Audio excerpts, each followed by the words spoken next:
श्रीमती प्रियंका गांधी वाड़ा।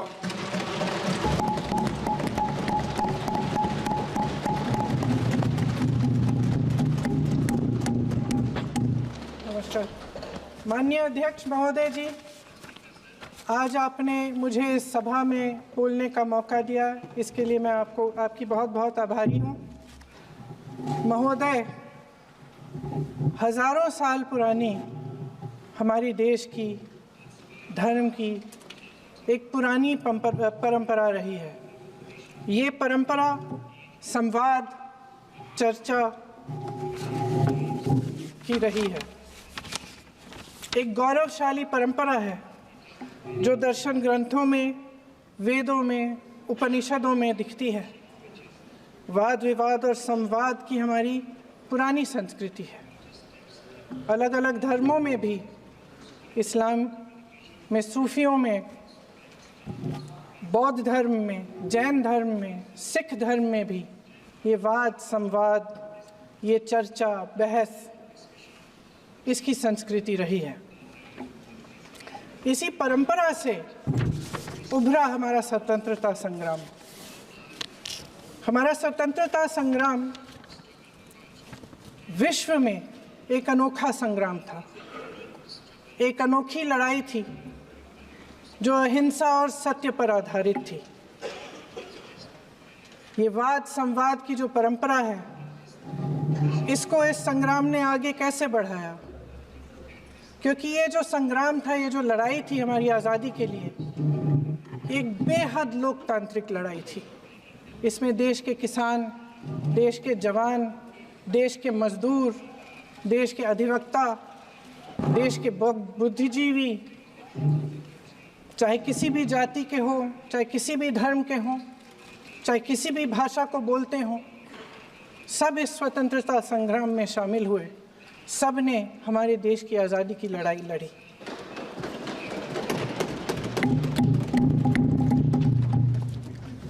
और उसी आज़ादी की लड़ाई से एक आवाज़ उभरी जो हमारी देश की आवाज़ थी।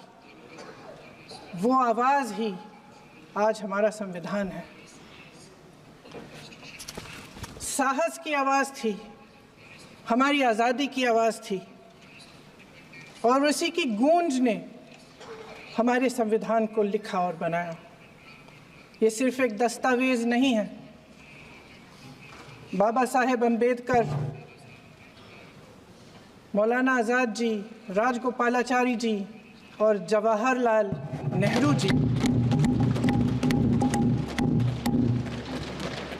और उस समय के तमाम नेता, जैसे आपने कहा, इस संविधान को बनाने की जो कार्य में सालों के लिए जुटे रहे। हमारा संविधान इंसाफ, उम्मीद, अभिव्यक्ति और आकांक्षा की वो ज्योत है जो हर हिंदुस्तानी के दिल में जलती है।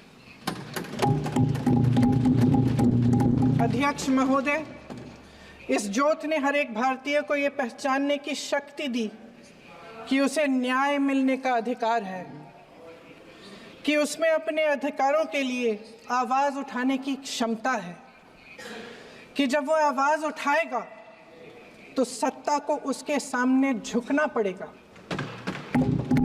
इस संविधान ने हर एक देशवासी को ये अधिकार दिया कि वो सरकार बना भी सकता है और सरकार बदल भी सकता है।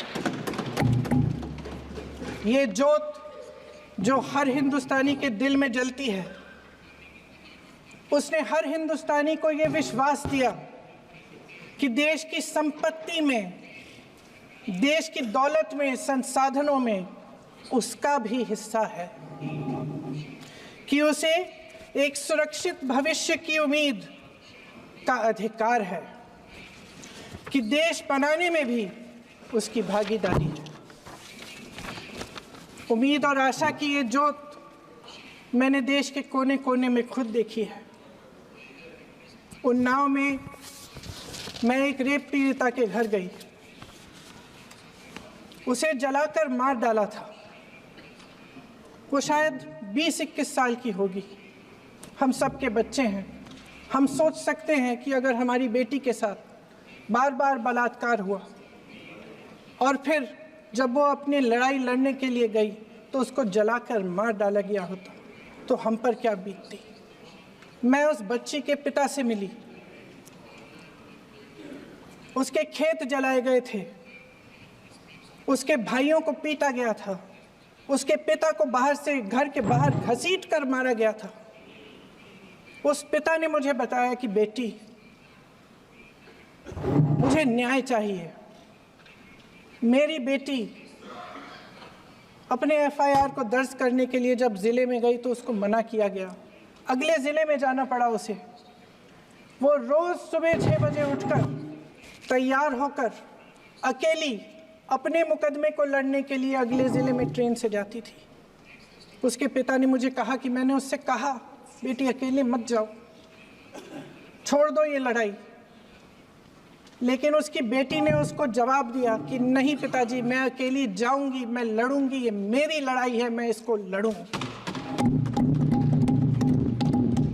ये लड़ने की क्षमता, ये हिम्मत उस लड़की को और करोड़ों भारत की नारियों को हमारे संविधान ने दी। आगरा में मैं अरुण वाल्मीकि के घर गई। अरुण वाल्मीकि पुलिस स्टेशन में काम करता था, सफाई का काम करता था। आप सोच सकते हैं हमारी तरह उसका भी परिवार था। नई नई शादी हुई थी, 2-3 महीनों का बच्चा था। पुलिस स्टेशन में चोरी हो गई। चोरी का इल्ज़ाम उस पर लगाया गया। उसके पूरे परिवार को उठाकर पुलिस स्टेशन में ले गए। आप हंस रहे हैं, लेकिन ये गंभीर बात है। गंभीर बात। शर्म करो, शर्म। अरुण वाल्मीकि को पीट पीट के मार डाला, उसकी बीवी को पीटा, उसके पिता के नाखून निकाले, उसके पूरे परिवार को पीटा गया। जब मैं उस जवान महिला से मिलने गई जो अभी अभी विधवा हुई थी, तो उसने मुझे कहा कि दीदी, हमें सिर्फ एक चीज़ चाहिए, हमें न्याय चाहिए और हम इस न्याय के लिए लड़ते रहेंगे, चाहे कुछ भी हो जाए। ये हिम्मत उस महिला को हमारे संविधान ने दी।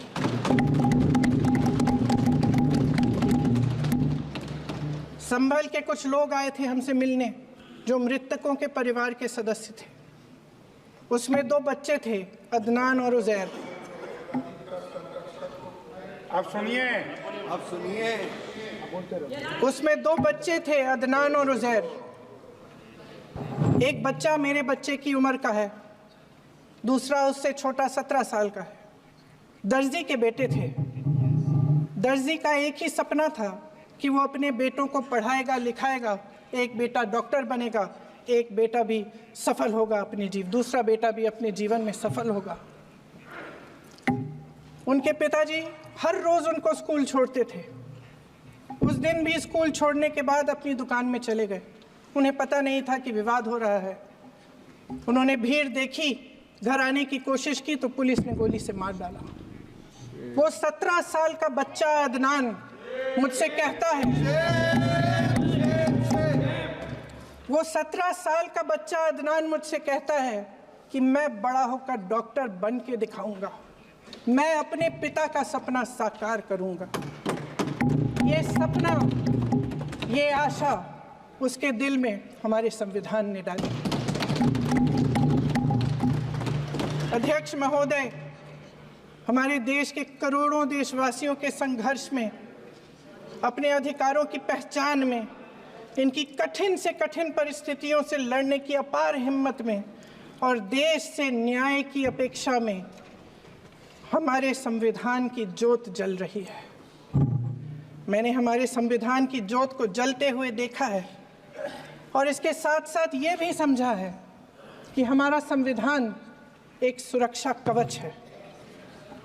एक ऐसा सुरक्षा कवच है जो देशवासियों को सुरक्षित रखता है, न्याय का कवच है, एकता का कवच है और अभिव्यक्ति की आज़ादी का कवच है।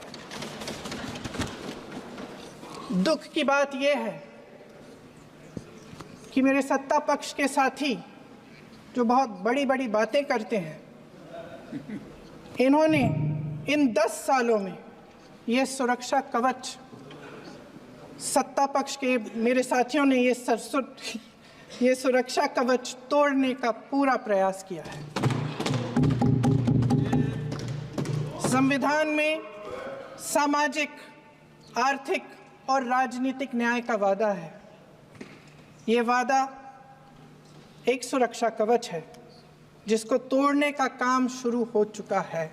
लैटरल एंट्री और निजीकरण के जरिए ये सरकार आरक्षण को कमजोर करने का काम कर रही है।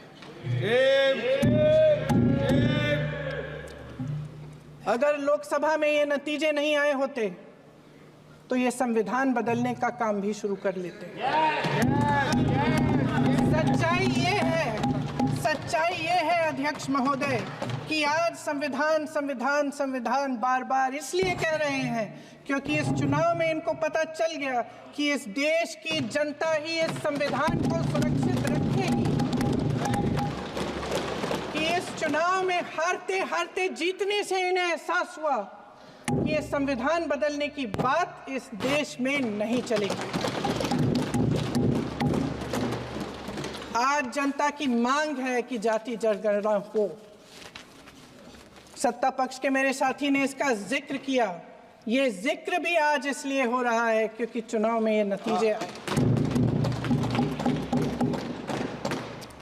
ये जाति जनगणना इसलिए जरूरी है ताकि हमें पता चले कि किसकी क्या स्थिति है और नीतियां उस हिसाब से बने।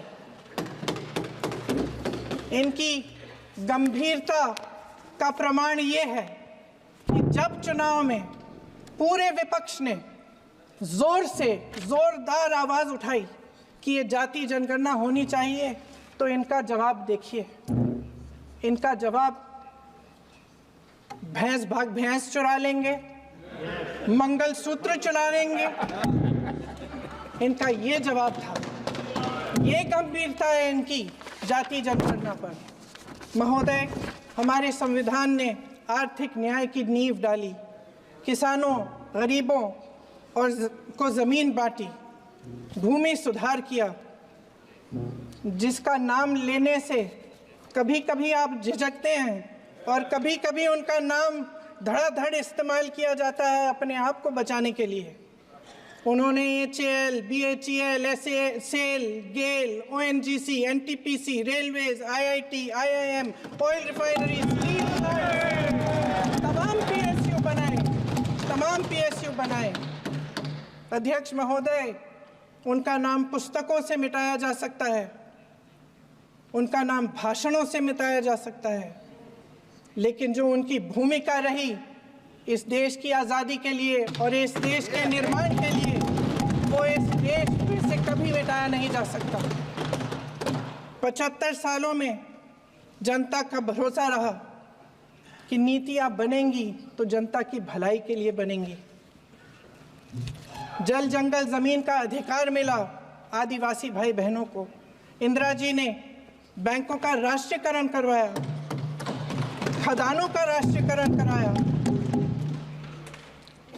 कांग्रेस और यूपीए की सरकारों में शिक्षा का, भोजन का अधिकार मिला। 75 सालों में जनता का भरोसा मिला। पहले संसद चलती थी तो जनता की उम्मीद होती थी कि सरकार महंगाई और बेरोजगारी पर चर्चा करेगी, कोई उपाय निकालेगी, कोई रास्ता निकालेगी। लोग मानते थे कि अगर कोई नई आर्थिक नीति बनेगी तो देश की अर्थव्यवस्था को मजबूत बनाने के लिए बनेगी, तो भारतीय बाजार को मजबूत बनाने के लिए बनेगी, उनके भविष्य को मजबूत बनाने के लिए बनेगी। किसान और आदिवासी भाई बहन भरोसा करते थे